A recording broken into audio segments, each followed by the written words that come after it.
Assalamu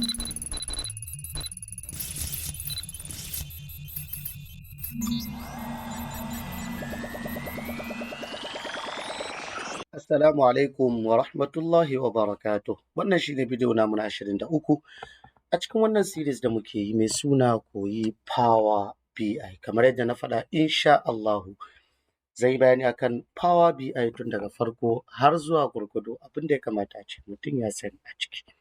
Idan ba za ku manta ba, bidiyo namu na ƙarshe mun yi bayani ne akan dated if. Yau insha Allah a cikin wannan bidiyo za mu yi bayani ne akan dax na weekday.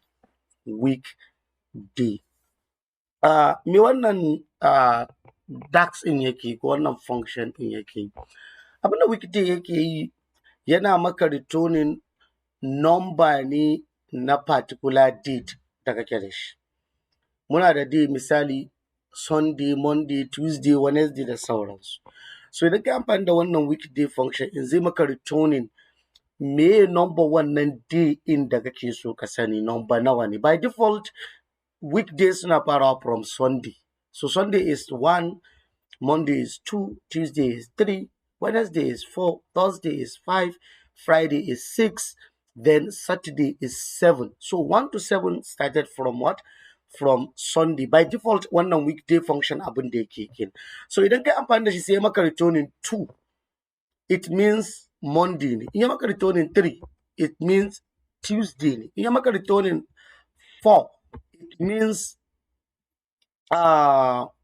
Wednesday ne. So abin da yake nufi by default kenan. But kana iya canzawa, kana amfani da 2 idan kana so ka canza default ɗin ya zama Monday ita ce first.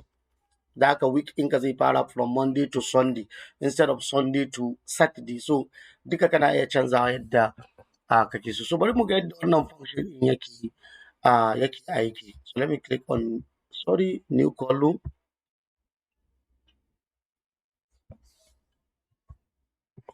So za mu ce weekday is equals to weekday. Then sai ka saka date ɗin da kake so ka san mene wannan date ɗin. So zan ɗauki wannan date ɗin namu da muka amfani da shi na today. So zan amfani da today. So ga nan sama today comma. So abin da nake so yi returning zan iya sakawa 1 ne, 2 ne, 3 ne, 4 da sauransu. So but I will leave it like this. Idan na bar shi by default zai mun returning zai fara counting ne from Sunday. So yau da ya ce 3, it means Sunday 1, Monday 2. So wannan ɗin shi ne 3, that means shi ne Tuesday. Wannan 3 ɗin stand for Tuesday. But idan na canza, so kuma Tuesday ne wannan. Idan na canza na ce ya fara da 2.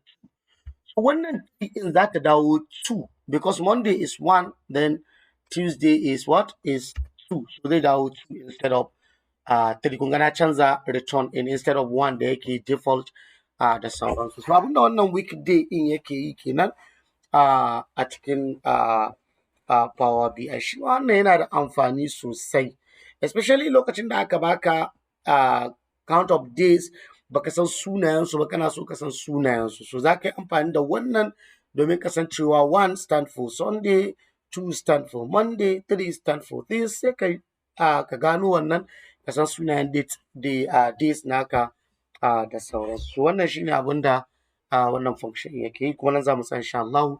Da fatan Allah ka samu dace. Wassalamu alaikum wa rahmatullahi wa barakatuh.